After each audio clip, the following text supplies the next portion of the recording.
Welcome everyone to Charting Your Course. Thank you so much for joining us. Today it is me, Kathy Ma, and Debbie Smartt, the phenomenal Debbie Smartt. The amazing Andrew Bartzis will not be able to join us today because he is in ceremony right this moment in preparation for his upcoming event, which is the beginning of September. And we all look forward to seeing you there so much. And remember, everyone, for those of you who want to get a private session with Andrew, Debbie, or myself, please contact Tenoch at galactichistorian.com, TENOCH at galactichistorian.com, and we'll be able to get to the bottom of your issues and help you see a better way ahead.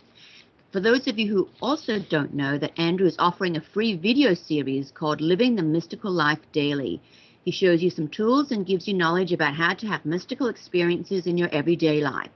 Please sign up for free at andrewbartzis.com. Just put your name and email when you get to the page and you'll receive the first video right away.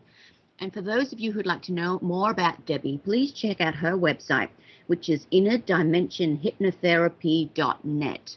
And you'll learn all sorts of interesting things about her and what she does. And for those of you who'd like to know more about me, please check out my website, which is kathyspearlsofwisdom.com. That's Kathy with a K. And thank you so much for all being so supportive. So this show, Charting Your Course, is all about getting back to basics, especially about repeating the cycle. How do we break the cycle, which we've been talking over for the last few weeks. And so now let's welcome Debbie Smartt. Hi, Kathy. Hi, everyone. It's wonderful to be back again. I did have a week's break. I went to California and had a wonderful sabbatical, basically. So it's wonderful to be back here today. Oh, and it's wonderful to have you back. I know last week we were very, very fortunate that Laura Lee did the show, Charting Your Course, which we've had some really great feedback about. So thank you so much, Laura. I, as most of you know, had the inevitable another spider bite. And Andrew was out on location preparing for his event, which is coming up. So when you were on this wonderful sabbatical in California, I hear that you were looking at more skulls. Is that right? Yes, I actually went down to connect with Shana Ra, one of the original crystal skulls. And also there was another crystal skull there called Ophelia, which was absolutely amazing.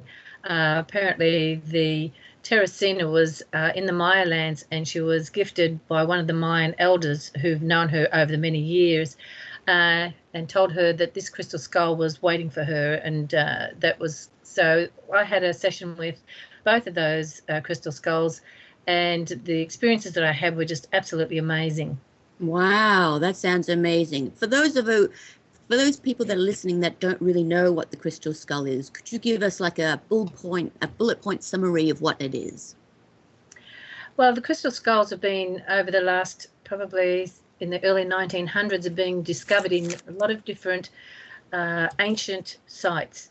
And one of the ones that I did get to see a few months ago was the Mitchell Hedges, which was discovered back in 1927. And when the Smithsonians, they did a testing on these particular type of crystal skulls, could find no tool marks. And they were just basically saying that they don't know where they originated from. They don't even know if they've been actually originated on Earth. They think they could have come from another planet or from some other dimension. So these type of crystal skulls, I think there's 13 so far that have surfaced. Some are in museums, and some of people have them as they're the keepers of the crystal skulls.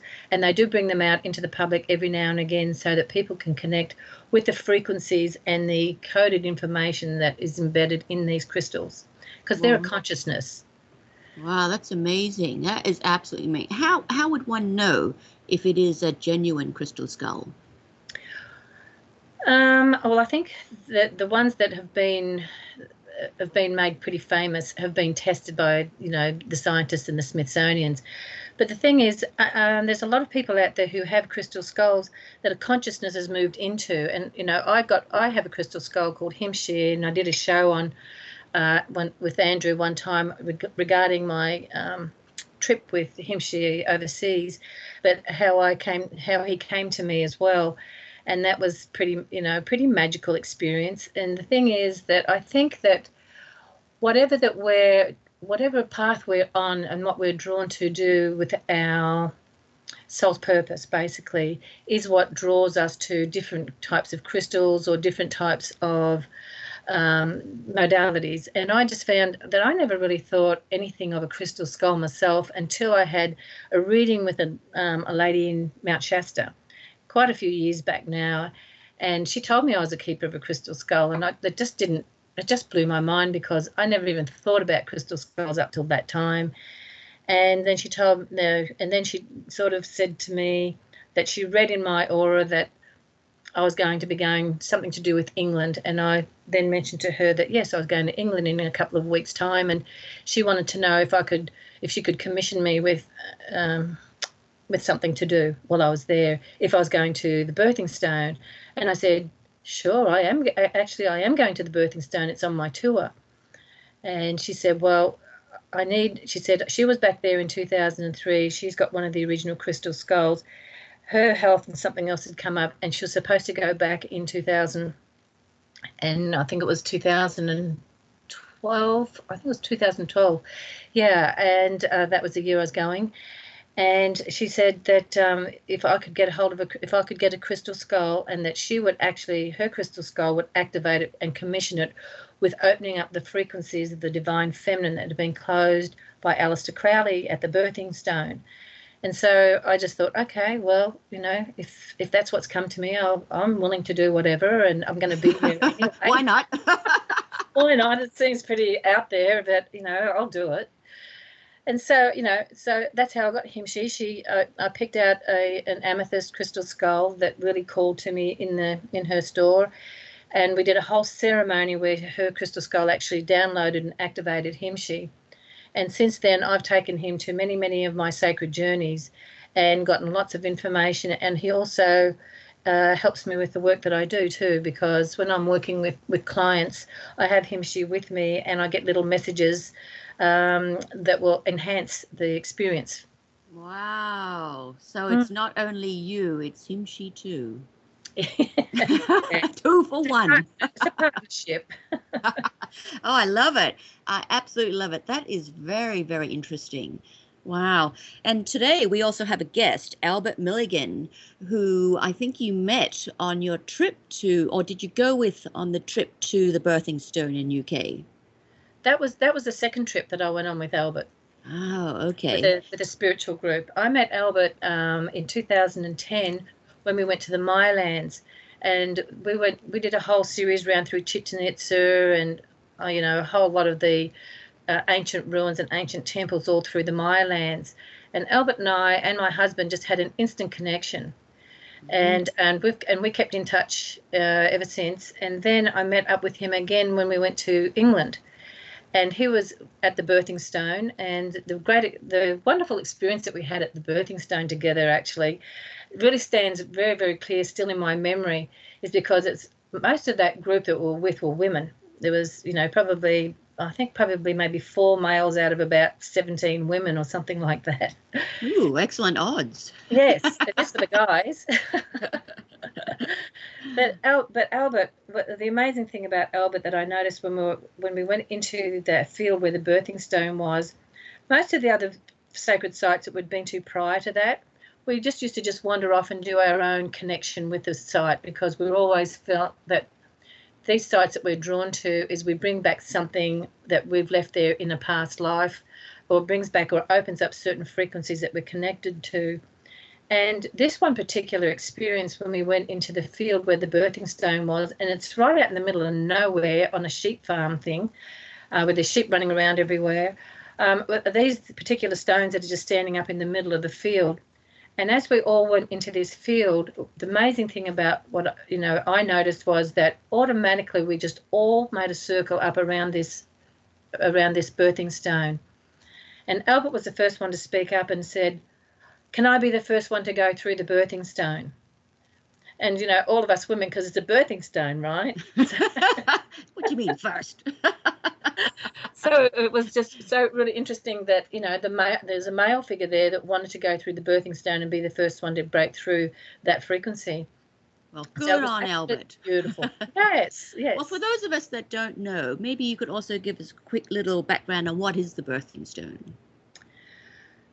The birthing stone, I don't even know how far back into history that goes, but basically all I was aware of with the birthing stone, and they call it birthing stone, is where the Divine Mother and the birthing energies were planted in that area. And I also was told that Aleister Crowley did some really black magic work there and wanted to shut down the divine energy, birthing energies. And so there's been a lot of healers, a lot of crystal healers that have gone there to try and activate and heal that area. And the lady who told me that she'd been there, I think it was in 2003, to activate it, and was told that it needed to be activated again in 2012, and that her crystal was supposed to do that, her skull. But yeah, so because she couldn't make it, and she found out that I was actually going there, that's why she commissioned me to take Himshi there and do that for her. Wow, that's pretty amazing stuff. Yeah, it's interesting, isn't it? You know, how life Very. unfolds itself, and what, you know, how your soul's purpose opens up. And since then, I've been in contact with Albert on and off, because the work that Albert does is absolutely amazing. And that's why I thought it would be wonderful to have him on our show today to explain what he does and how it really impacts and helps us to evolve and heal ourselves. Oh, yes, very much so. And so for those of you that want to find out more about Albert later, you can look at his website, which is quantumstones.com. And we're very lucky that Albert has the time to join our show today. He's based in California, and he's also first was involved with clay, I think, before he got into crystals, which is high frequency clay. But he will tell us all about that. Welcome to the show, Albert. Thank you for joining us. Hello, Kathy and Debbie. How are you guys doing? Great. Better now that you're on the show.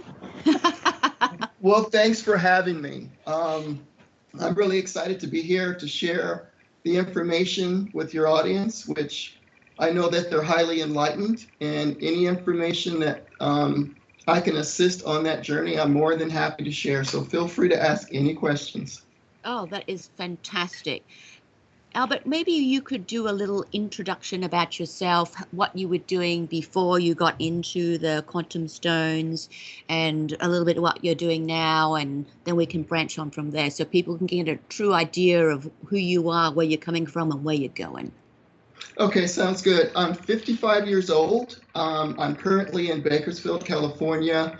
My background is actually in petrochemical. I started when I was 18 years old. I've worked for Fortune 500 oil companies. And one thing I do want to touch upon is the magic of manifestation. And the reason why I say that I was 18 years old with this background, I've never gone to college. Wow. A high achiever. So basically everything that I've learned has either been inspired divinely or it's been manifested in short periods of time. So I'll give you an example. When I graduated from high school at 18, I wasn't sure what to do. So I put in an application at this major corporation. And within 2 weeks, they called me in for an interview. And I didn't think I would get the job. And it was for a basic job, messenger mail clerk, no big deal. I got the job right away. The very first day of that job, it was supposed to be a messenger. They actually promoted me to a mail clerk, which was already a promotion going into the corporation. So what I would do is I would go to the library and I would visualize myself like some of these other educated individuals walking around with a briefcase and a suit. And I did that for 3 months. And what happened over a 3-month period, I manifested an interview in the engineering department. I talked to one of the engineers, supervisors. It was for a lower entry position in the company as far as engineering. And I was able to secure that position in a 3-month period. So here I am going from... Wow, that's amazing. So really what it was, visualization, because I was so intent upon getting that position that nothing stopped me. And when I was working in the mail clerk during that period of time, there were people around me saying, well, you can't do that. No one does that, because this company had what they call a job posting career opportunities, where individuals would take advantage of these job postings to further their careers. So a lot of people there says, there's no way you can do this. And that's what I've received most of my life. You can't do this. You can't do that. And I welcome it now. Yeah, go on, show me I can't do it.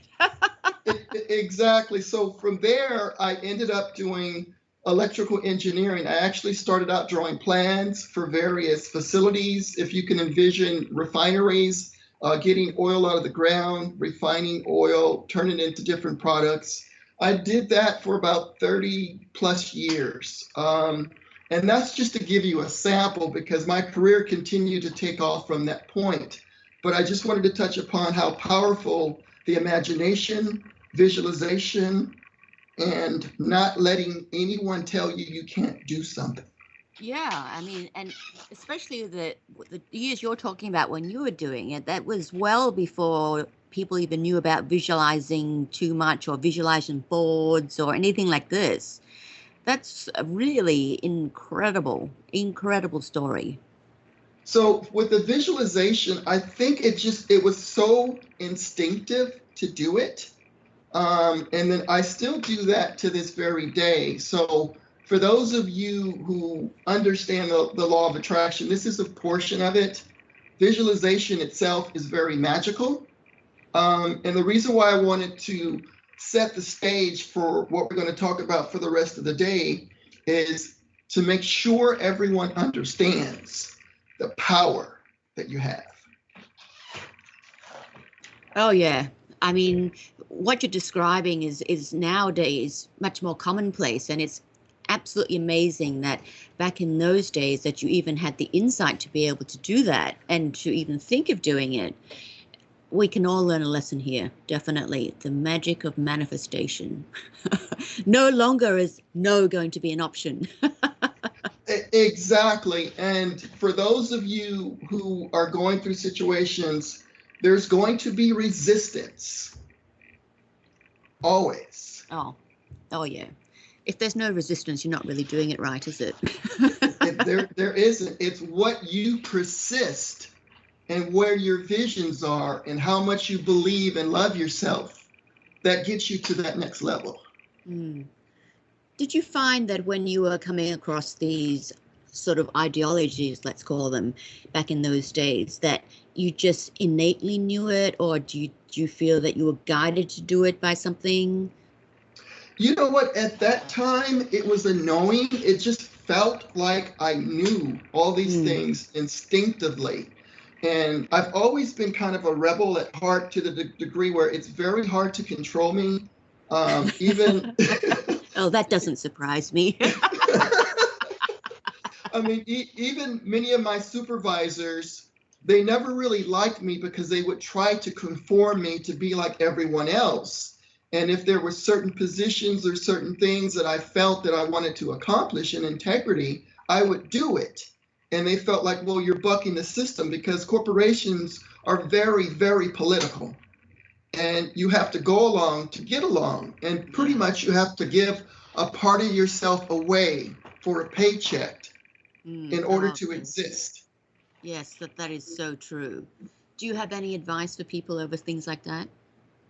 One thing I can say is that if you're in a corporate environment, there's a part of you that is wondering if it's for you at this stage, because the way that things are evolving on this planet, as far as consciousness is concerned, as far as what we were taught in school, in college, political systems and institutions, we were never really told the truth in many of these aspects.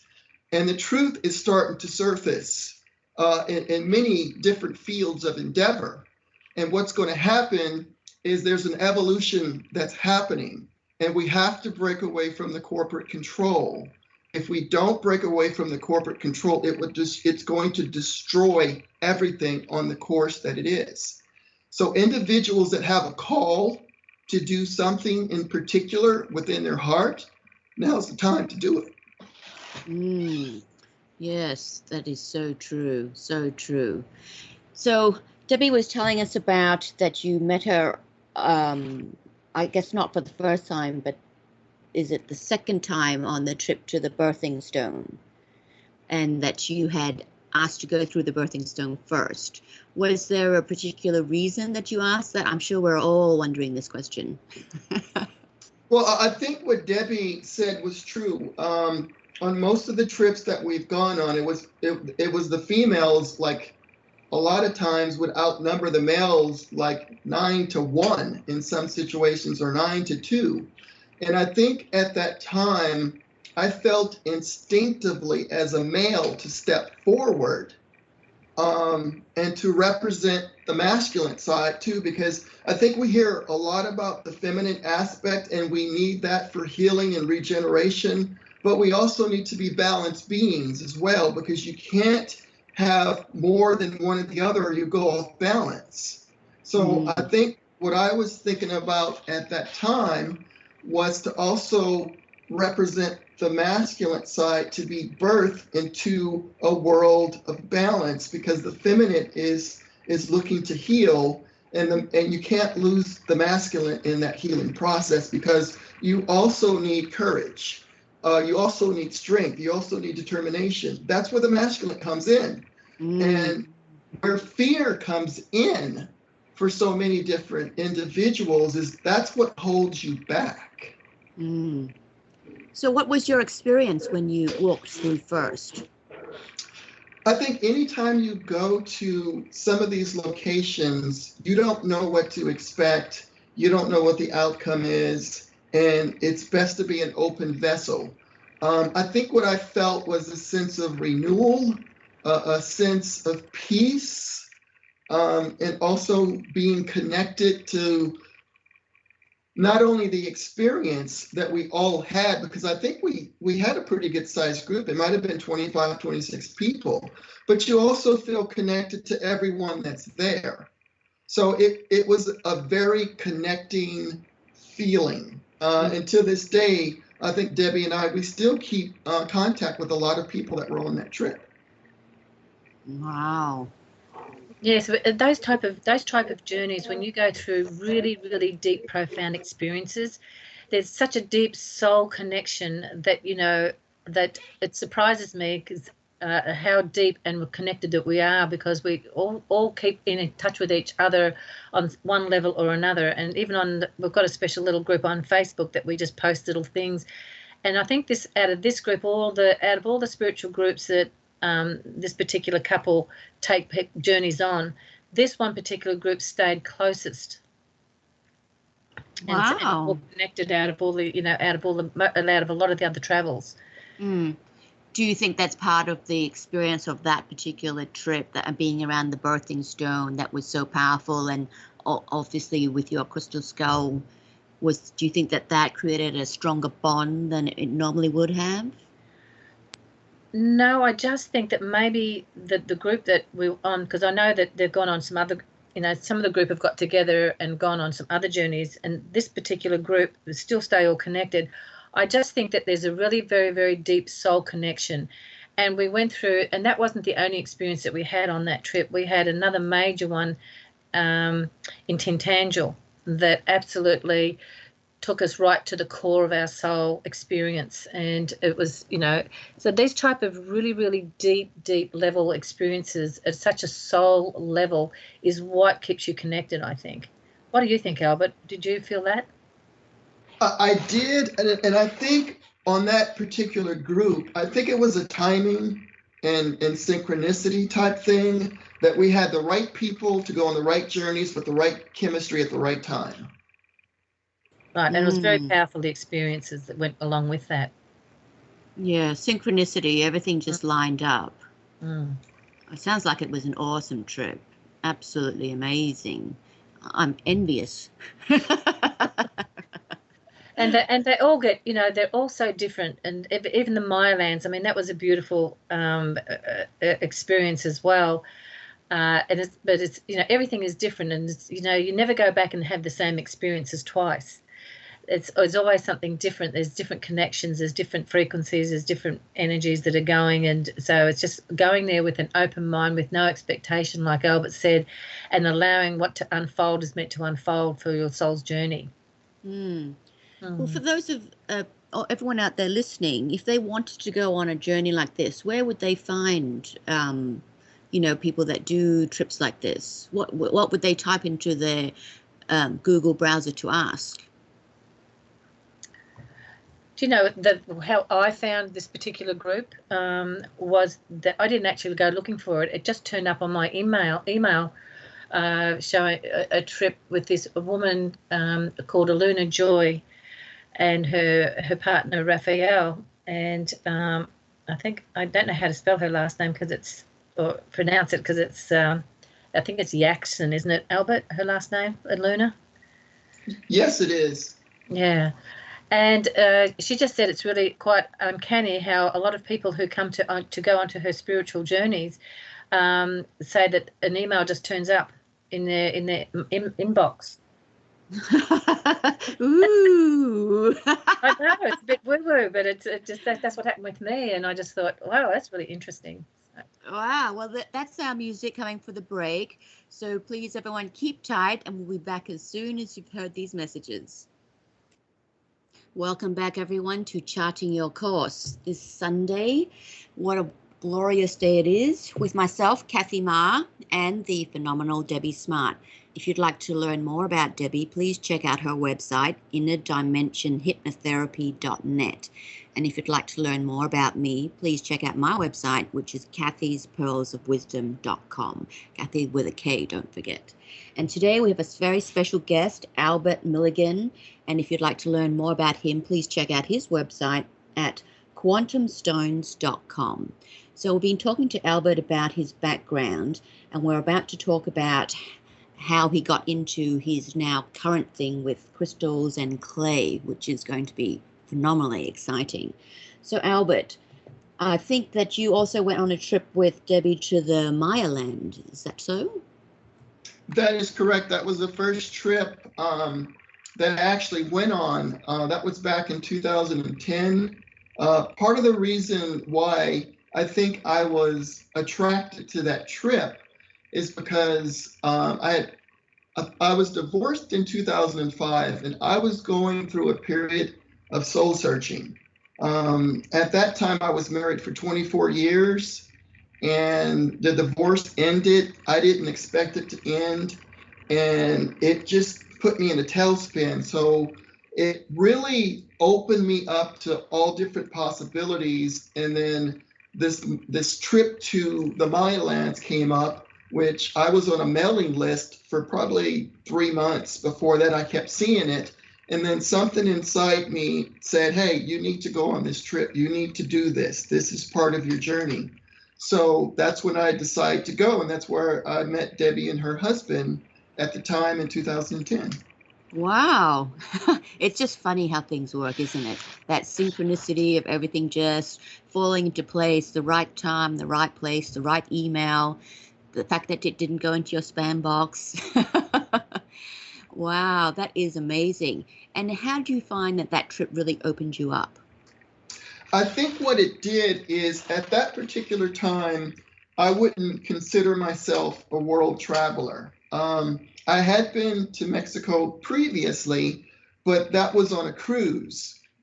This one was something different. It was more of a spiritual journey. It was more of something to help me understand who I am, and maybe even a part of what my purpose in life was at that time. So it was a soul searching trip. It was something that needed to be done.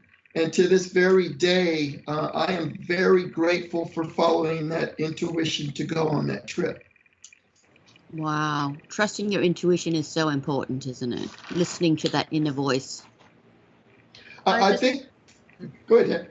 I'm just going to make a quick comment there too.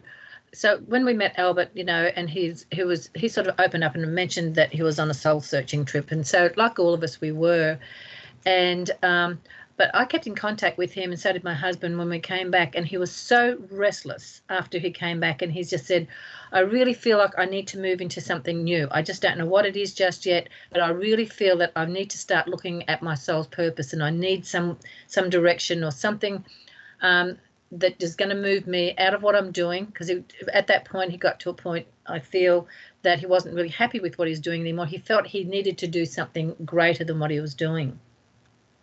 And so Albert, so I know that, I don't know, after that I didn't hear from him for a little while, so that you did share from time to time that you're starting to look at other things, possibilities, and so it would be nice to hear what those possibilities were and how that all opened up for you.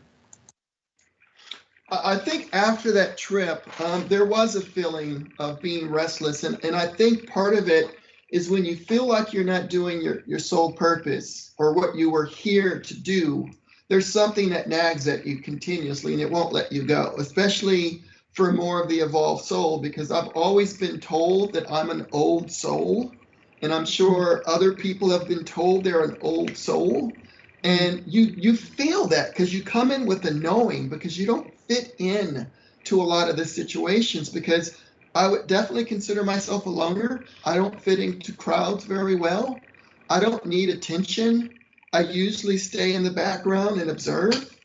And I think after that trip, what it allowed me to do was to do that soul searching, to try to figure out what area I wanted to move into next, because I know the corporate world in all of its conditions was something that I didn't want to do, because it is just not conducive for people that have a soul purpose. Well, that does make sense. That does make sense. It's quite a revelation when you get to that point, isn't it? It is, and the very first thing that I started to look at, which is really interesting, because when you go on these different sacred sites, everything is pretty much made out of stone. When we went to the Mylands, we're talking about structures that were thousands of years old. And these structures carry an energy or a vibration that's still there, because they have memory not only of when they were constructed, but over a period of time, when you go there, you actually are in that same energetic field, and that information feels like it's transferred over to you. Maybe Debbie can touch upon what she felt. In the Mylands or at any of the sites? Well, any of the sites, because they have that same characteristic in common. They do. Well, when I noticed that every sacred site that I went to, I just was so drawn to connect with the stones. And every time I put my hands and my forehead against the stone, all of a sudden I could see a vortex opening up, and I just felt a real beautiful sense of peace, but I also felt a really deep connection with this site or with the stones, because I know that the stones, they're embedded, a lot of them were had crystallizations of crystals in through the structures, and they carry messages, they carry codes of information, and so that when we touch these stones and when we connect with them, that information on some level is transferred into you. And you go away, I know when I came home, I felt so different, and so did my husband. We just said something changed, something shifted within us, and it just takes us to a deeper level and within ourselves. And I think that all the sacred sites that have these stones and these formations, frequencies and energies, all have something to give us. Oh, yeah. I mean, their energies must permeate through you very easily, because, I mean, they're so old, they are so strong, and it's hard to resist that kind of energy coming into your own energy field. And the amount of healing that you must have received from it would be most certainly some part of the reason why you would feel unsettled afterwards, because you're trying to reconcile all this new stuff that's going through you, and it's challenging all this old energy that's within you that's almost useless. And, the old energy doesn't want to leave you. And this new wonderful energy, this healing energy of thousands of years old is like, no, I'm coming in. The interesting thing too, there's like we went to the Roslin Chapel in England, and they have a crypt down there where I heard from a friend of mine who's done a lot of research, saying that that's where the major energy or vortex energy was sitting. It was down in the crypt where they had the Knights Templars back then used to hold their initiations and ceremonies. So when we were in there was one experience we had, and I think you might have been in that circle too, Albert, when we were down in the crypt, and we all end up joining up into a circle. And Aluna started seeing things coming up through the floor, which were like codes of life. And it was all these codes of information were coming through, because she was very psychic and she can see these sort of things. And one of the other girls in the circle saw at the end of it, she just turned around and she shared with everybody that she doesn't normally see anything.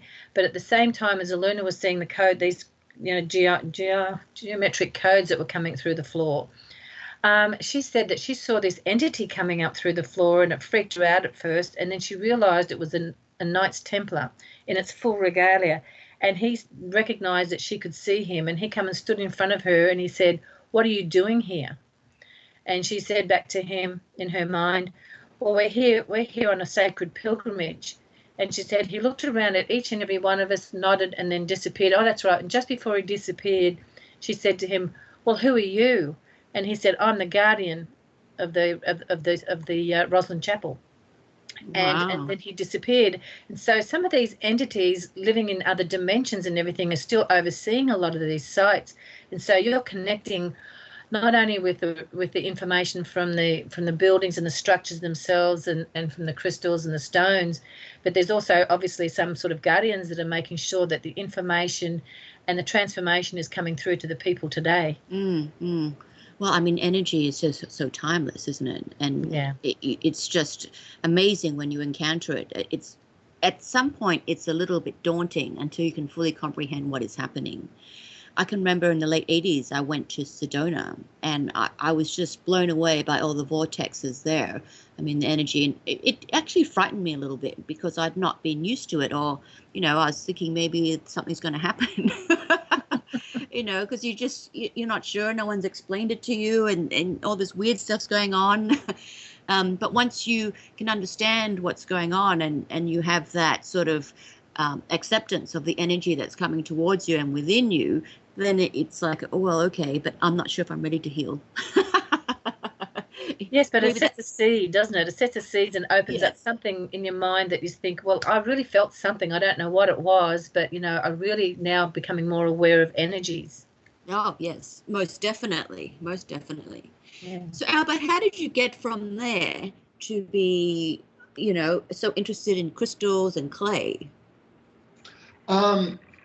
I think it's one of those things instinctively, and this goes back to your calling, because it wouldn't stop, meaning that there was a part of me that wanted to learn more, that wanted to go more on sacred sites, that wanted to get more activations and clearing, and to truly start to connect with that soul purpose that I feel like I've been drawn to. So it started with the clay, where a part of me instinctively knew that I have to clean up my body first.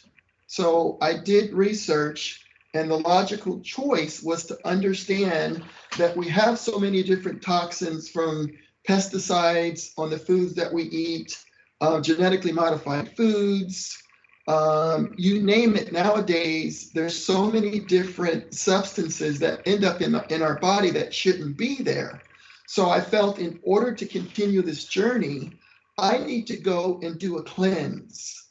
And when I did research, it felt like the clay was a logical choice because it does so much to get the heavy metals out of your body, and also to bring nutrients in the form of minerals to repair, regenerate, and restore your body, to strengthen your auric field, and to be able to get in tune with a lot of the things that you're supposed to be doing.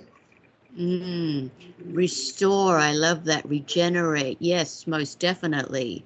So when you say you started to explore clay and that was like the logical choice, what would you do with the clay and what type of clay were you using?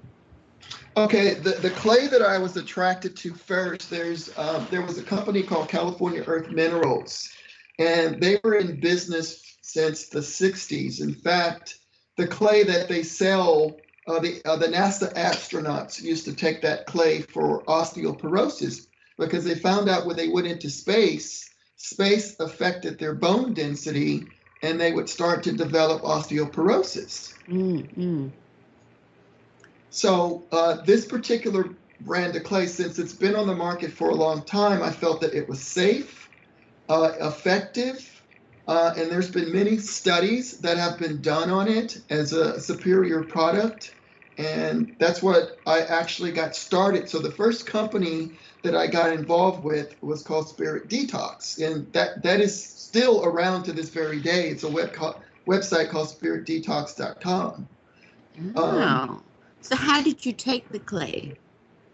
Okay, there's different ways to take it, but I always tell people the best way to take it is in water, in a powder form, and to take it on an empty stomach once a day.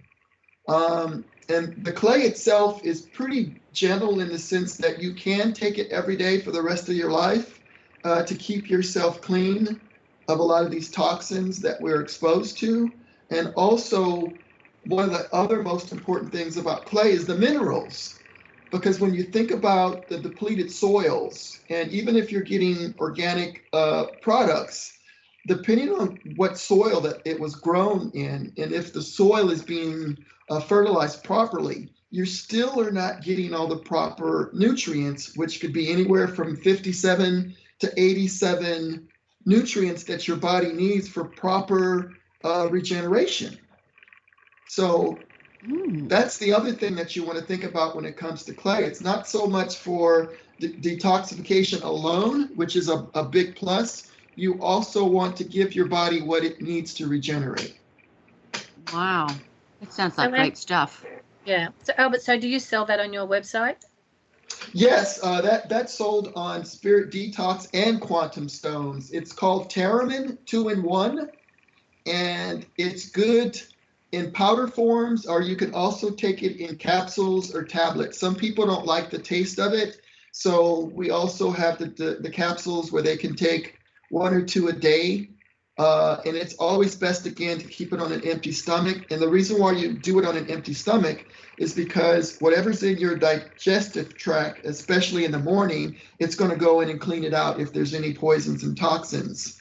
And the other advantage of taking it, again, heavy metals, we're exposed to so many different heavy metals, and the clay will bond to these heavy metals and it will be removed from your body. Oh, wow. So how would you spell that? The Terramin clay or the website? The Terramin, is that T-A-R-A-M-I-N-D? T-E-R-A-M-I-N. Terramin. Okay, I totally was not spelling that right. Thank you for all of us that were spelling it wrong. Okay, so that is a good place to start. So, for instance, for those who are looking for guidance in areas that they need help in, for example, I've come to believe if you can't get your body in proper working order, a lot of this other stuff won't manifest, because if you're sick or tired or full of toxins or low energy, how can you truly go out and find what you're supposed to be doing at this time?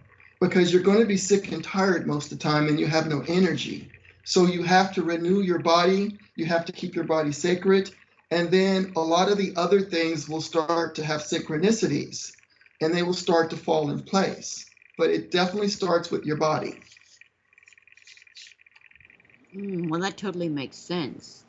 I know Andrew has a whole ceremonial type of thing too, where you, and instructions on how to cleanse and do ceremony as well, as to cleanse yourself, not only just in the physical form, but also mentally and spiritually with his revocations and stuff. And Albert, what you do and what you present through your website, I'd just like you to explain to people too how you got to go from the clay and then further go and moving into crystals and stones. Okay, I felt that it was a natural progression. For some reason, I'm drawn to the mineral kingdom, and that goes back to the sacred sites. The mineral kingdom is very powerful, and it's often overlooked. Everything is electric. When you think of minerals themselves, they have information, and your body needs it. We are carbon beings. And we have gotten so far off the path because of the last 100 years of the Industrial Revolution that we value money more so than taking care of our health. And it's not so much the Industrial Revolution was the issue. It just started to go off track where we became so materialistic, and then we didn't bring a balance as we were going through our growth, that we went too far off track. And I think that's where a lot of people are discovering that we have, and that we need to refocus ourselves, and everything starts with the individual.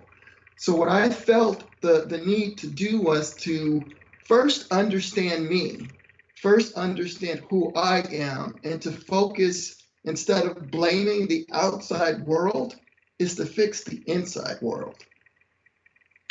Once you fix the inside world, it makes it a lot easier to maneuver in the outside world. Because when you start to blame politicians, when you start to blame your spouse, when you start to blame everyone else, nothing gets fixed or nothing gets done. So again, what led me into working with the mineral realm is to tap into that energetic power to keep me a balanced being in a chaotic world. So after I was involved in the clays to clean my body up, it's like, okay, what is the next level?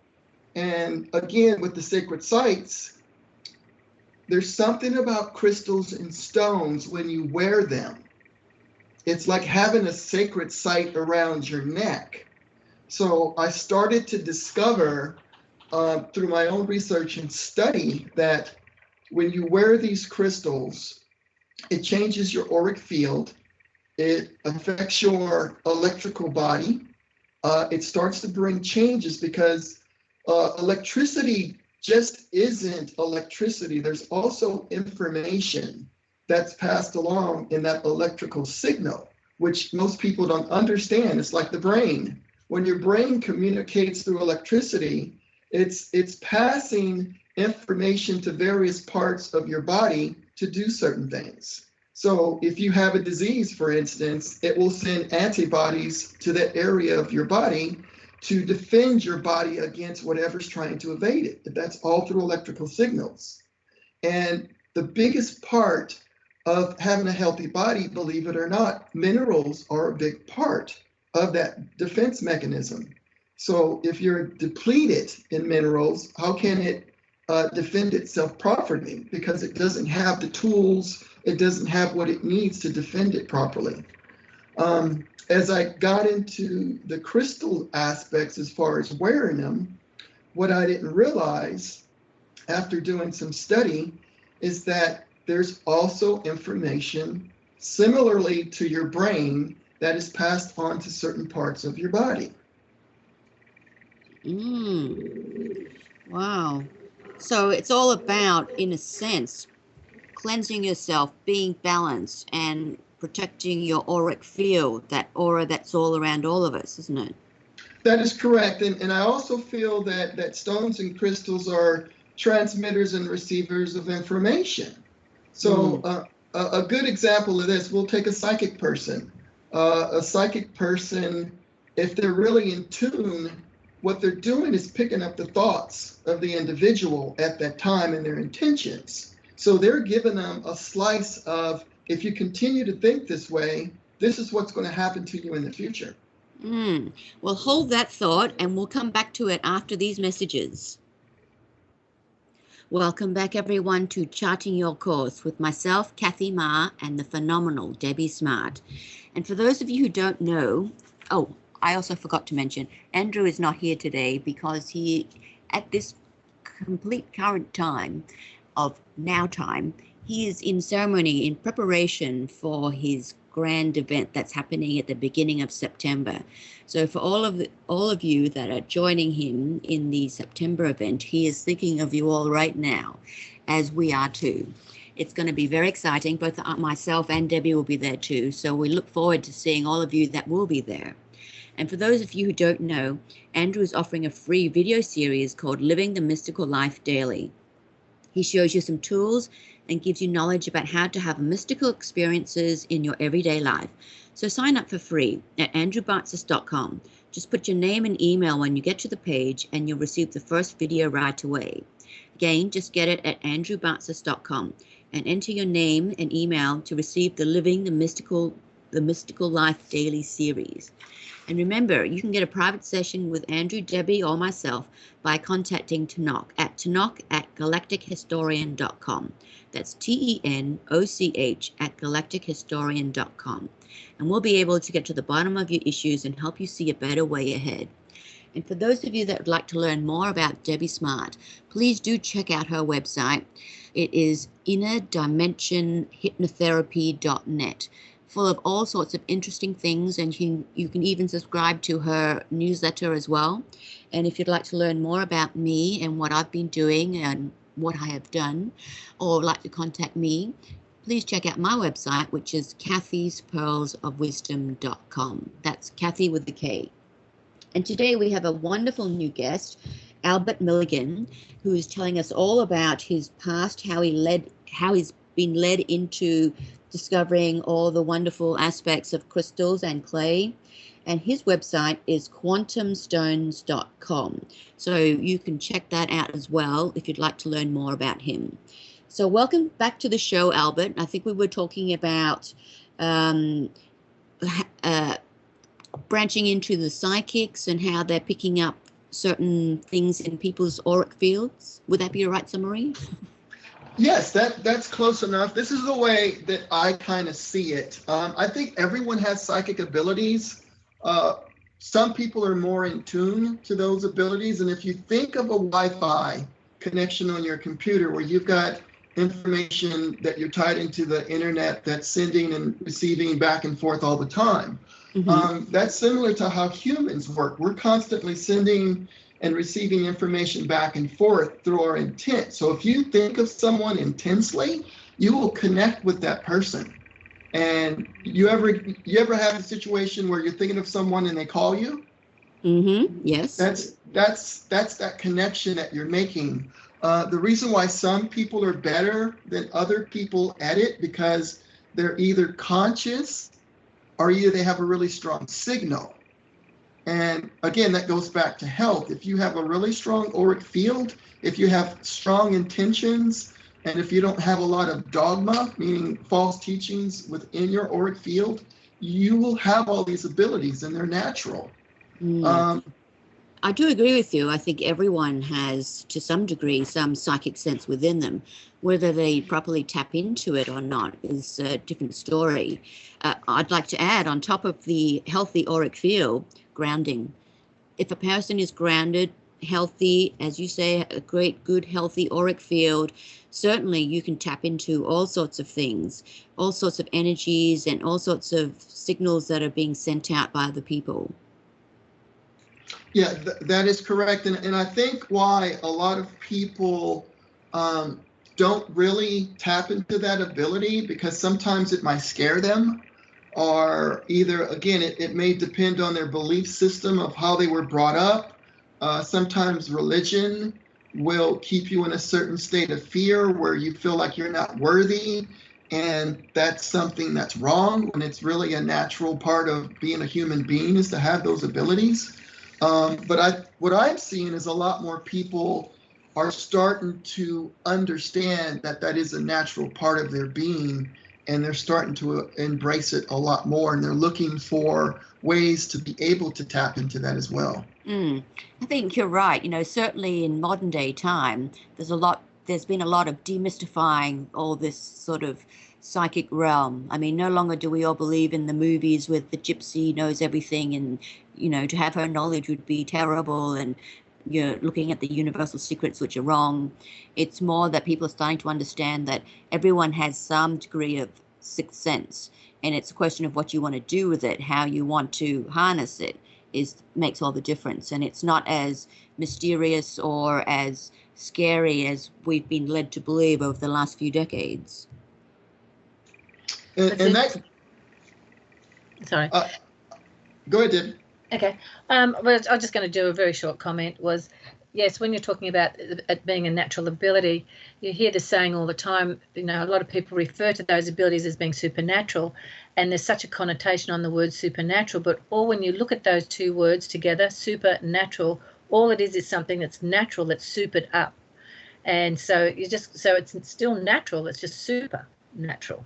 Yeah, I think, movies have a lot to answer for. Yes. And books.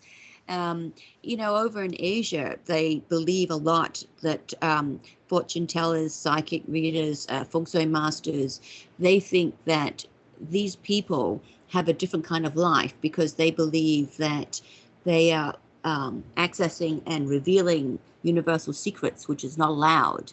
And so they themselves wouldn't do it, but they feel it's okay to pay someone to go and do it. But their concept is the same. It needs to be demystified because it's not about harnessing or finding out some super secret thing that the universe or whoever upstairs is holding. It's more about accessing information that to be true. And in the case of things like feng shui, it's all based in science. So I don't understand how they think that it's letting any universal secrets out. But it's the same thing. Culture to culture, country to country, they all have these beliefs that have been inbred in them over the generations, that these type of things are just for certain people and not for the ordinary man. Whereas now we're much more self-aware, and we do understand that the ordinary man can access information. It's a question of whether or not they want to do it and how they're going to discipline themselves to go and do it in a safe environment. Yes, it's all about frequency and energy and frequency. Like when you're talking about feng shui, it's the way the energy flows and living in harmony, and basically being very well aware of the way the energies do flow, so that you can live in harmony with that instead of going against the flow. And they've made that sort of like a very mystical type of a thing, whereas as you said, it's a scientific fact that working with the energies, the whole body is an energy and electrical system. And, yes. I mean, especially something like that. When you look at what the feng shui masters have to learn for years and years, I mean, it's thousands of years, and it's charting every single possible scenario in terms of hillside, house placement, building placement, lake placement, and tried and tested over the times. They found XYZ is good, ABC is bad. It's not like they were just willy-nilly grabbing this out of the skies because some mystical force upstairs told them that. No, it's learning to live in the harmony flow with your body's own frequencies and your own energies, so that everything can flow in balance, and you can live a more balanced type of a life. Most definitely.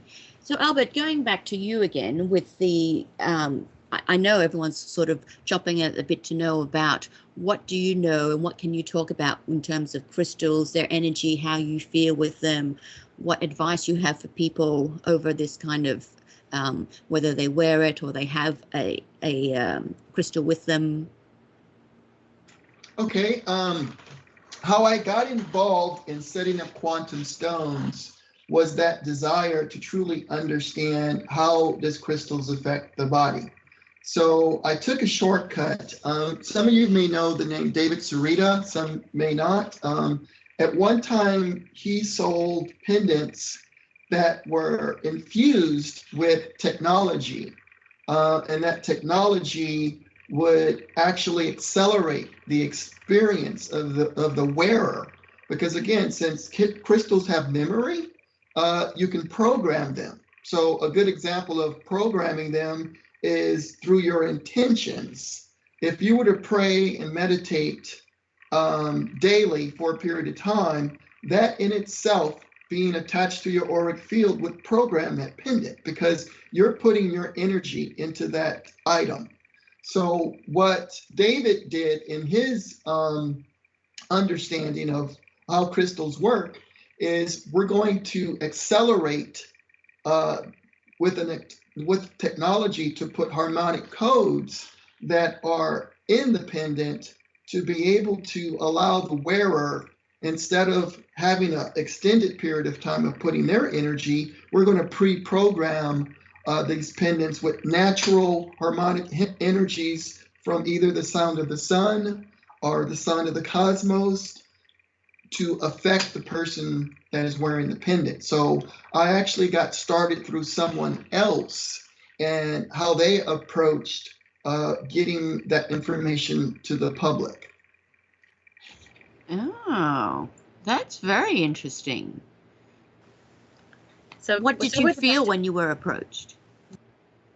Well, actually, it was through synchronicities, because as I was studying about crystals and talismans and symbols and all these different sacred symbols, especially, a lot of people don't realize that symbols themselves are actually energetically charged. And that's why you see symbols everywhere, because there's energy in that symbol. And as I started to do research on crystals and symbols, that's when David basically popped up. I introduced myself.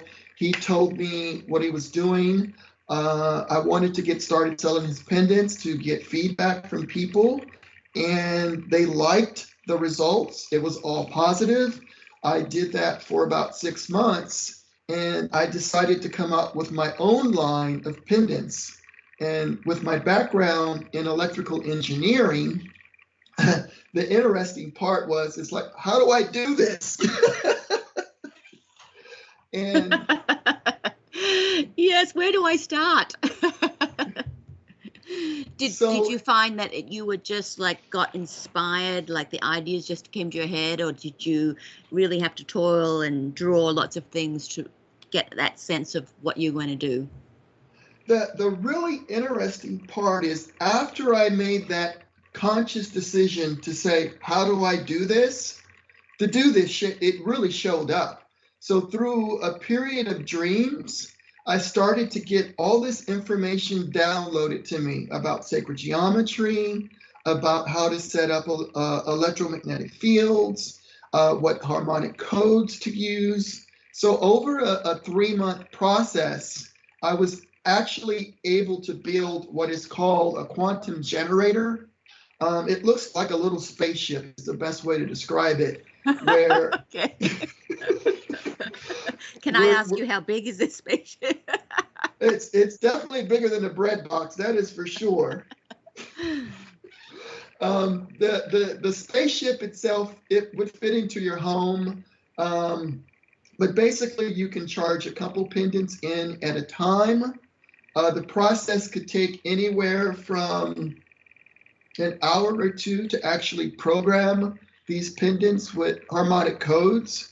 So it's not just crystals you're getting crystals with technology that your body can read once it's in your auric field to bring about the necessary changes.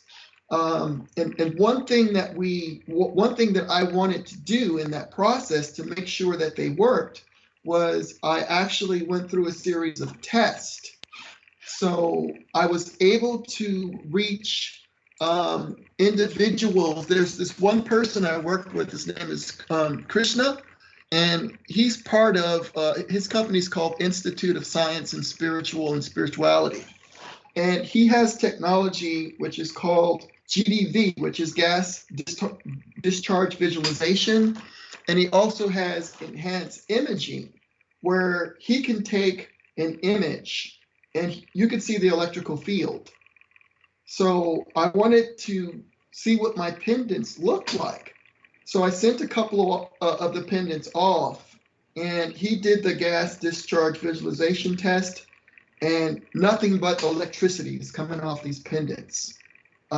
you can physically see an electrical charge that's coming off continually 24/7. So if you go to the site, you will see the electrical charge that comes off the pendants themselves. So if we go to your site, thequantumstones.com, we can see this. That's right. And what I decided to do, if you go to Quantum Stones and if you look under Light Shield Technology, there's a section that says Light Shield Technology. You click on that, you'll be able to see it. So the interesting thing is I wanted to give it the name Light Shield because part of the process that I wanted to introduce to a person's auric field is for shielding and protecting the auric field. And that gets into electromagnetic fields, that gets into entities, that gets into all the negative things that you don't want in your auric field to prevent you from really living your life to the fullest is the best way to put it. Wow, that's quite amazing.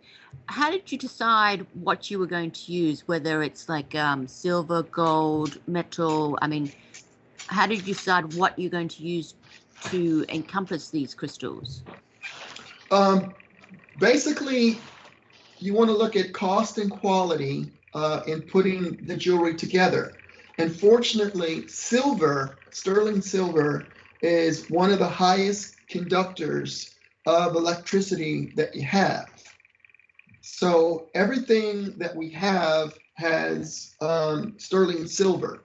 And what happens is the silver acts as a conductor. And the information that's coming off of the actual stone or crystal is being captured by the silver. The silver comes in contact with your skin, and that information is being passed into your system. Very interesting. I certainly would like to see this tiny spaceship that you put them in. Can you see a picture of that on the site too? You know what? As far as that part of it, I have not put the technology out there yet. And to a certain degree, I'm guarded from that because a part of me does not want individuals going around and playing with this kind of stuff and trying to copy something that I've done and maybe not gone through the proper steps, and people are not getting the results. So that's why I'm really guarded about how to do it. And that's why we've been able to maintain quality. There's a lot of people that's given reviews. I think we've got over 105 different reviews, and they're all positive. So the integrity I have to keep extremely high. So if people start to ask me all these questions, it's not that I'm avoiding the questions. I think as time continues on and the technology is enhanced and more people get results, you want to be really careful on what sources that you go to in the future, because you can get copycats and you're not going to get the same effect.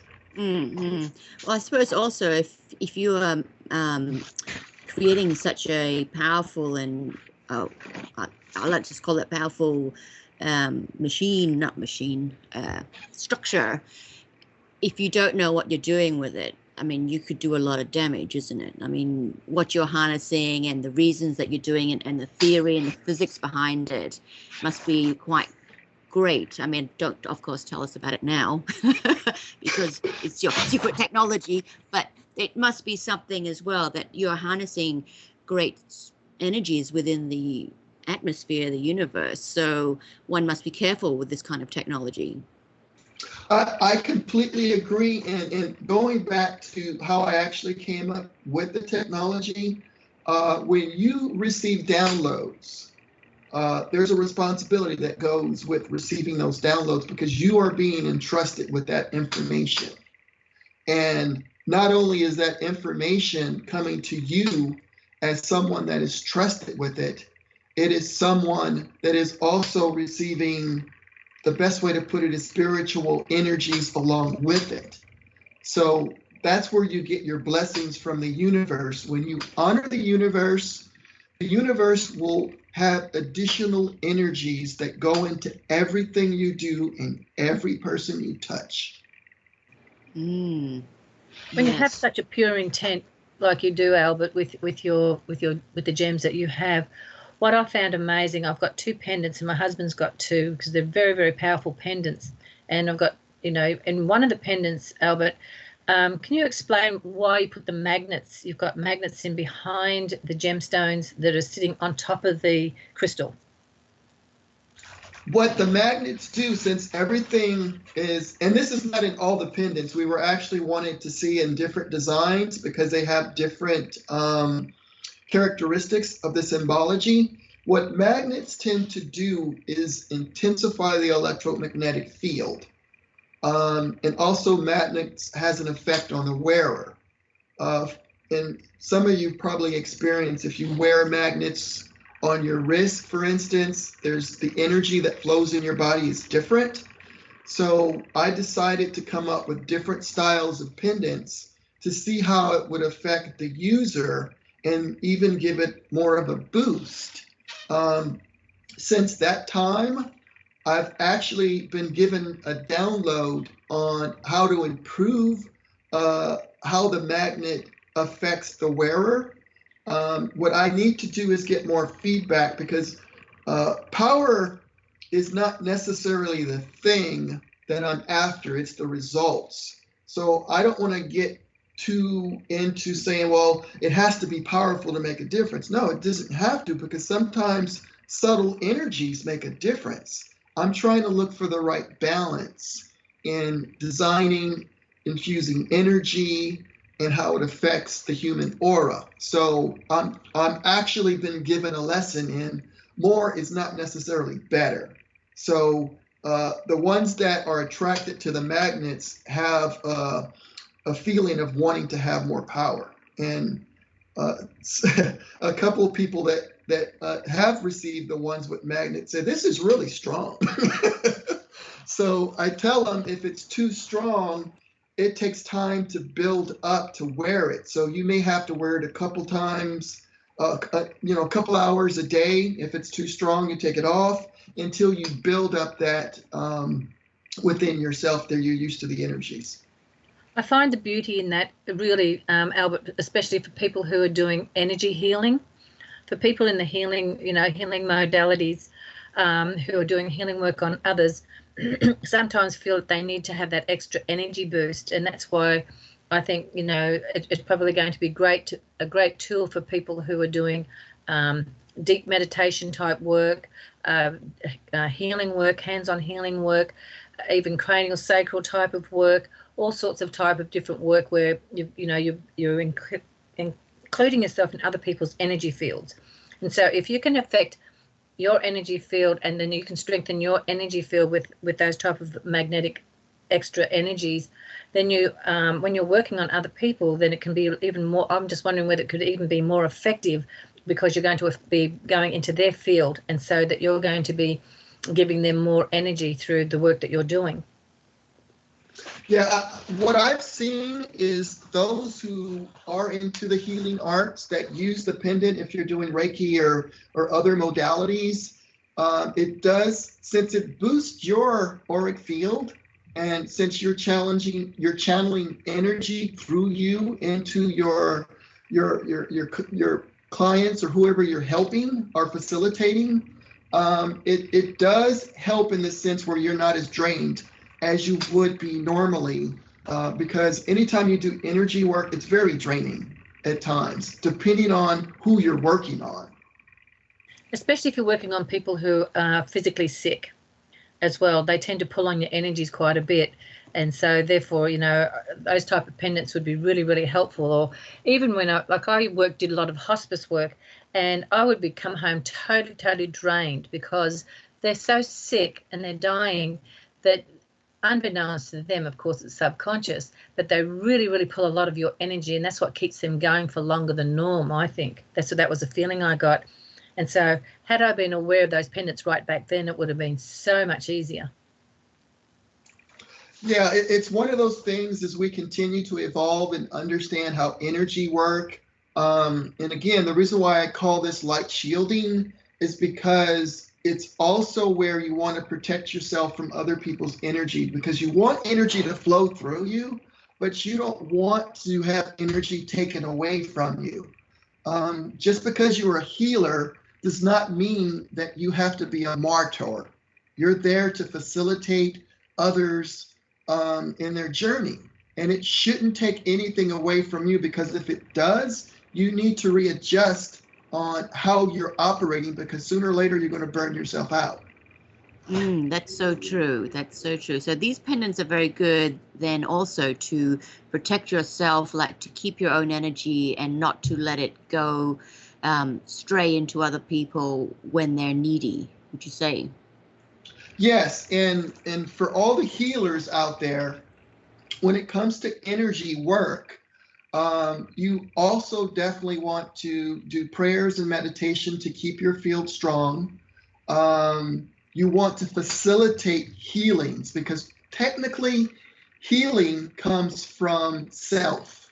Those individuals that are pulling on you, they're pulling on you because they're afraid. They're either afraid of dying, they're afraid of the sickness, and you're the closest thing to them when you're in their auric field that is giving them energy.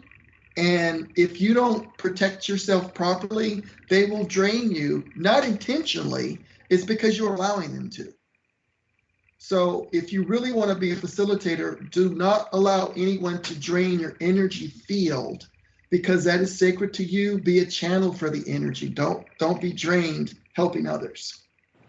So, Albert, you've got a load of different types of crystals or pendants, and you've got a lot of different types of sacred geometry. Is there a reason why you've got so many different symbols on them? Do they all specify a different frequency and a different energy for people to work with? That is correct. The reason why we initially came up with so many different choices, and some people feel, well, you have so many choices, it's too many. Everyone is an individual. No two people are alike. We have not experienced the same things in the same way.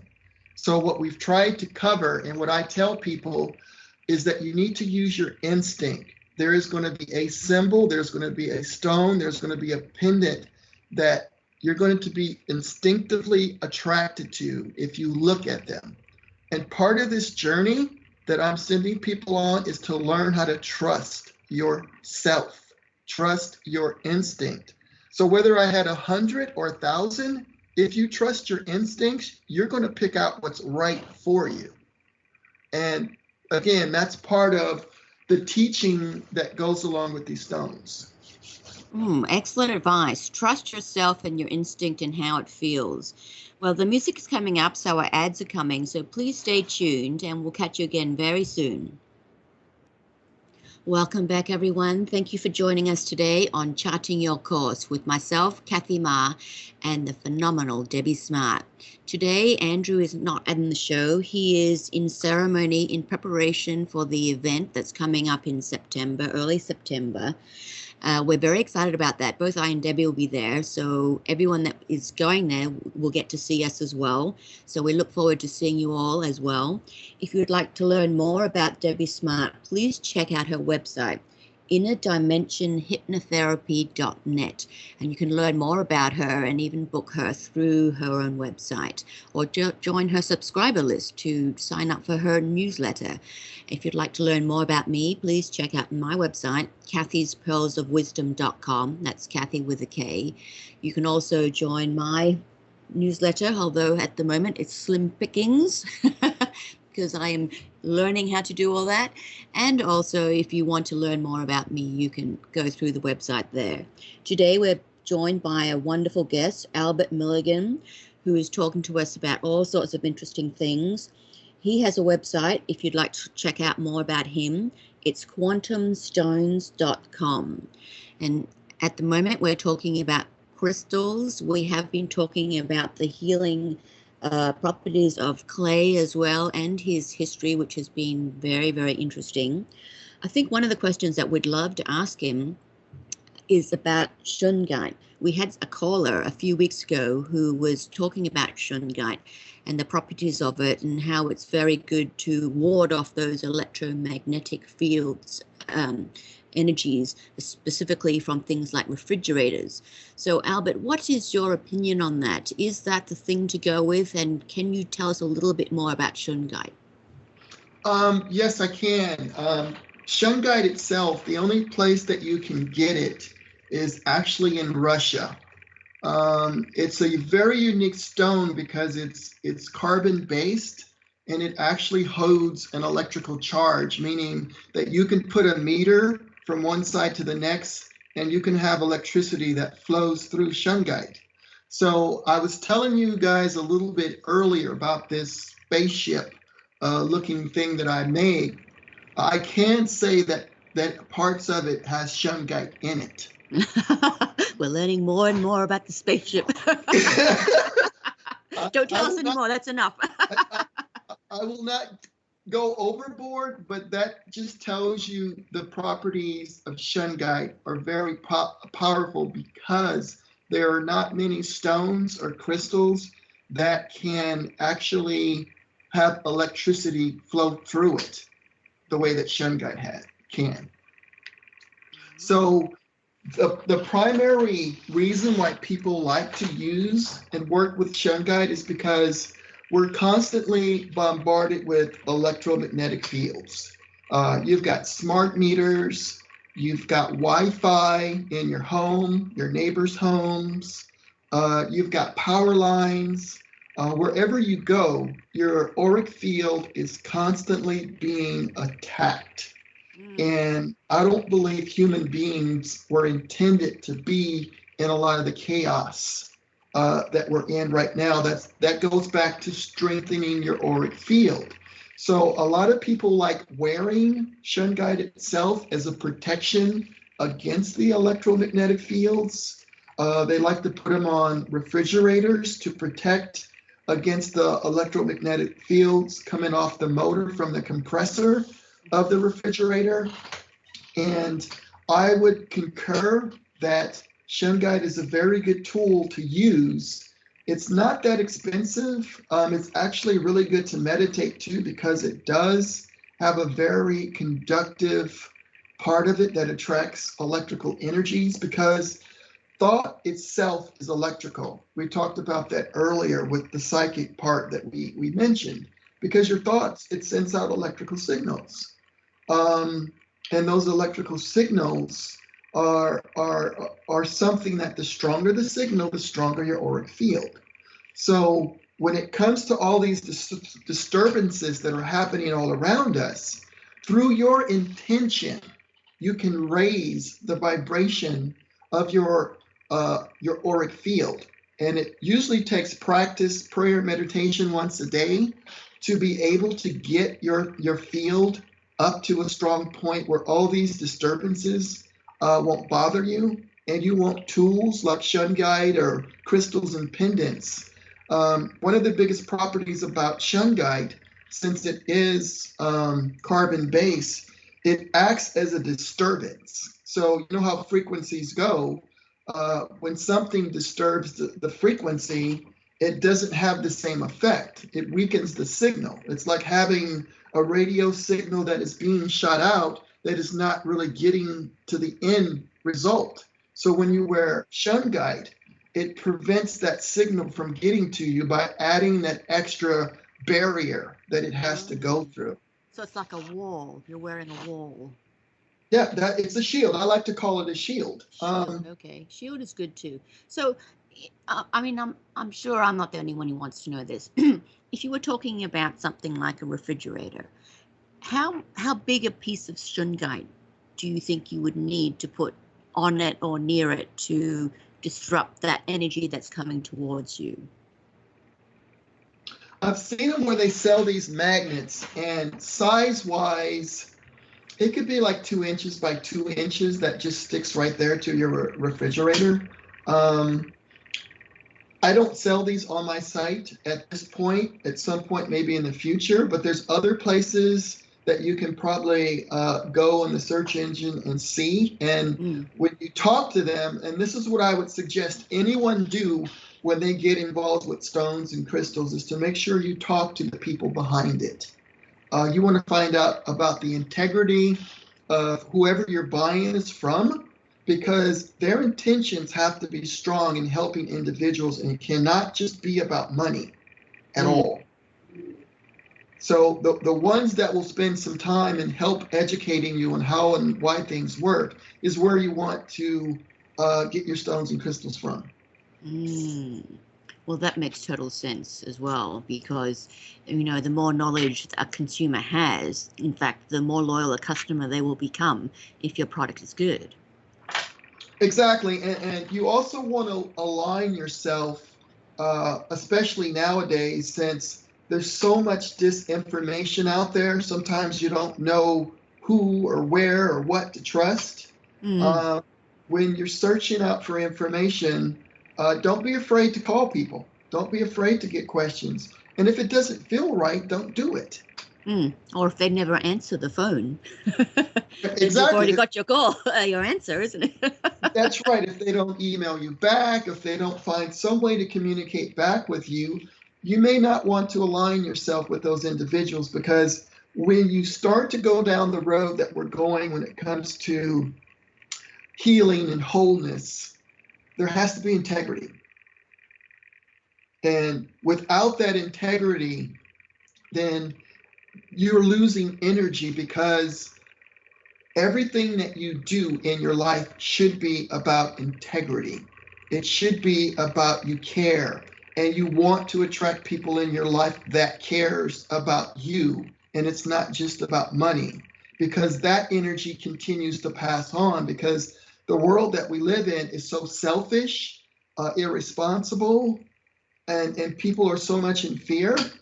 We have to break those cycles, and it starts always back with the individual and who they are and who they attract and who they align themselves with.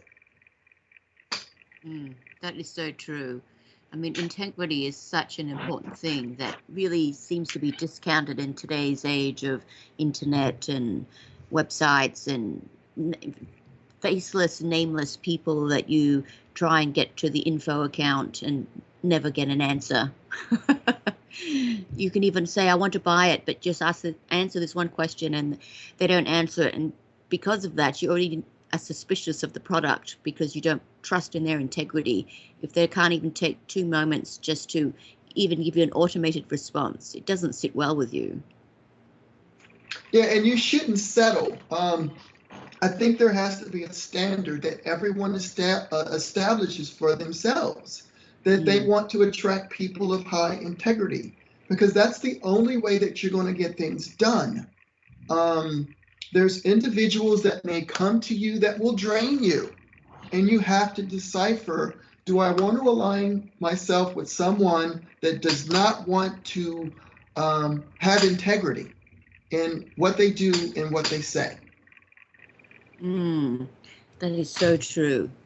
Another question I'd like to ask you, Albert, is, because we're running a little bit short on time, we've only got about 10 or 12 minutes left, is with all your experience and what you've seen and what you've felt, what would you say are the top sort of 3 go-to crystals that you would recommend for people?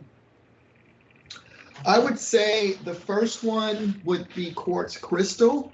I feel that it carries a piezoelectric charge more so than some of the other crystals. A lot of people collect quartz at home, and it's because of that electrical charge. When we had a chance to do some tests with equipment, it seems like the quartz consistently gave a much better electrical charge than some of the other stones and crystals. Yeah. Did it matter where the quartz crystal came from, like in terms of a country or a certain place, or it was quite universal? Well, it's not universal, because each location is going to add a quality to that particular quartz. So definitely all quartz are not the same. So if you're looking for quartz for your own personal use, it just depends on where it comes from. And again, that goes back to the trust and instincts of whatever you're attracted to, because there are so many different types that you can get yourself involved with. it comes down to doing your homework and also feeling comfortable with what you're attracted to. Okay. So yeah. So what would the other one be? The second. The second one I would say would be amethyst. And yes. Part of the reason for amethyst is because it's a very high vibrational stone. It's got a lot of the same qualities as quartz, and the color of amethyst, the violet color, is a very high vibrational color for being able to tap into divine realms. So a lot of people associate violet with your crown chakra. Yes, I do love my amethyst, I gotta say. I totally concur. Top 3. Okay, so there's one more. The last one would be rose quartz.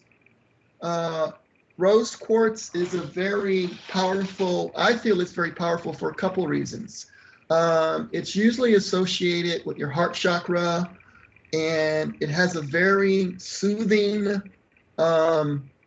feel to it, especially if you've gone through something traumatic, lost a loved one, you've gotten broken up in a relationship, and you need your heart to be healed. It's a very good healer. One thing that we found when we were also doing tests with the infusions that we put into the pendant, what the technology seems to do, it will align your chakras, it will balance your chakras, and it will open your heart. So, open your heart, that sounds good. Yes, and a lot of people are concerned about having an open heart because they're so concerned about being hurt. The problem that we have with love itself does not hurt. It's the demands that we put on love is what hurts. When you release the ability to manipulate or control someone else and use love unconditionally and have an open heart, you cannot be hurt. The only reason why you were hurt is because someone did something that you didn't like. That's very insightful, Albert. Yes, I would say one thing I would add to that is I think a lot of the reason that people are shall I say, scared to have an open heart is, again, as you say, the hurt, the pain that can come with it. But I always say to people, think of it like this. If you are not capable of having pain, great pain from love, you're also not capable of having great joy from love. If you do not open yourself up to love and all that it entails, then you will not be disappointed with it because you will never embrace it. The people that do get their heart hurt is, you are correct, it's circumstances and things happen within a relationship that can produce that result. But the fact that you have an open heart, that you can feel it, is a testament to your ability to give love and receive love. What do you think, Debbie? I think the wonderful thing about like the rose quartz too is it also helps to harmonize that frequency around the heart chakras, so that when you open up your heart and you've got the crystal quartz. So if you're oversensitive, there's a lot of very, very sensitive people out there, and they find themselves easily hurt, and you have to look at what is it that they're thinking that's hurting them, because really it's more on an energetic level that they have certain expectations on what a person should be giving them or not giving them, is creating some of that pain and hurt. But I think that, like Albert's pendants with the rose quartz, that helps keep the heart open, but it's also putting out a frequency in the auric field that's like a shield as well. And so it just allows love to flow back and forth. And if we mentally look at what our thoughts are around that too, is, are we putting conditions on what we're expecting? Is our love conditional? Because if it's conditional, then you're definitely going to get hurt, because everybody can't live up to our expectations or the conditions that we put on something. And so true love is not conditional, it's unconditional. And so utilizing the crystal quartz in that heart center on your body is strengthening up your heart so that you can actually keep an open heart and keep a more balanced mind and mindset around with it, what's going with it. Very wise words. So, Debbie, what is your go-to crystal?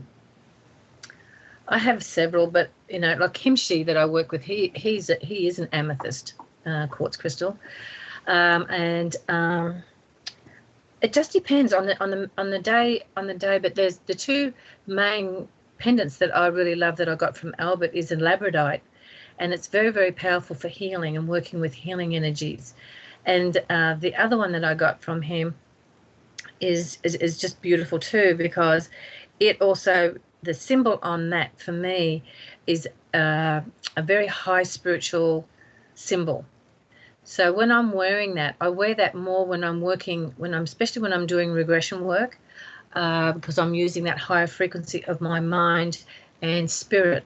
So that second one for me, really, really works well when I'm working up on higher spiritual levels. What kind of stone is it? It's another labradorite, but but the stones that I've got green stones on there, and it's also got the magnets in it. But there's a symbol, there's a Celtic symbol on it too. What it means, it's very, very high symbol for me, and it resonates very, very strongly in my auric field. And the frequency, when I put that on, I can feel that frequency really lifting my aura. Wow. So, I'd say my go-to crystal is probably for more boring reasons than both of yours, is always obsidian, black obsidian, or black tourmaline. And the black tourmaline I have always because it's such a great deflector. It just deflects everything away. So I'm totally going to just be dealing with my own energy, my own aura, and what's I'm creating and what's within me, and not having to worry about everything outside. Especially when, we're in the businesses that we are, with so many clients. It's so easy to take on board other people's energies. So that's a great one for me. And the black obsidian for me, and, I couldn't truly explain it, but somehow it really helps me with manifesting things. And I'm not even sure that historically that's really what it's for, but somehow with me, and this is a lot, I guess, what Albert's talking about, is when I hold it, I just know it. It's that innate sense, and it doesn't speak to me, but I just know I can create things with it. I can manifest. And by manifest, I don't mean, like I'll win the lotto tomorrow, but, little things, like, oh, I really need to manifest some contacts because I want to find a connection to someone over there, or I really like to go back to Hong Kong to visit my mother. I really need the time and the money, the spare cash to be able to do it, or I want to be able to buy XYZ small little thing that's frivolous but not infringe on my own little nest egg. How do I create that? Whether it's by opportunity, a special discount, or find extra money, whatever the small thing is, I use it to manifest. And even basic things like tomorrow, I know I'm going to have a terrible day because I've got all those meetings with very angry people. So I want to manifest a harmonious day where everyone is so positive and all is solution solving. It's the everyday small things that can affect our day-to-day lives. That's what I use it for. I also have a shungite bracelet that I wear, and that's as a deflector as well. What kind of bracelet, sorry? Shungite. Oh, wow. Yeah. Yeah, nice. Yeah, I've got a lot of different crystals, and they've all got different purposes, and it's just like Albert says, it just depends on what you're drawn to, what works for you in your field or in your life. And and I just had a little crystal skull come to me not so long ago, and it's Numite, and I never knew really what it was going to do for me or anything like that. And it's just starting to make itself. I can just starting to feel the frequencies now, coming into my auric field, and so I'm going to start looking more into that as well. It's just really what comes up for us. And what I would love about Albert's pendants is that he's got the technology that whatever is going on in your life, and you decide you want one of those pendants to strengthen up your auric field, he's also got choices of different things that he can actually put the intent into those crystals to add the extra frequencies. Well, Albert, it's been really wonderful having you on the show. Thank you so much for coming. Do you have any last words of wisdom or advice for us? Last words would be when it comes to unconditional love. And that word is used a lot. Unconditional love starts with yourself.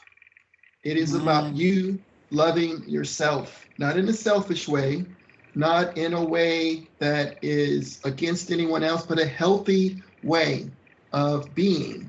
And that unconditional love will change your auric field, and it will affect other people around you unconditionally. That's excellent. Unconditional love. I love it.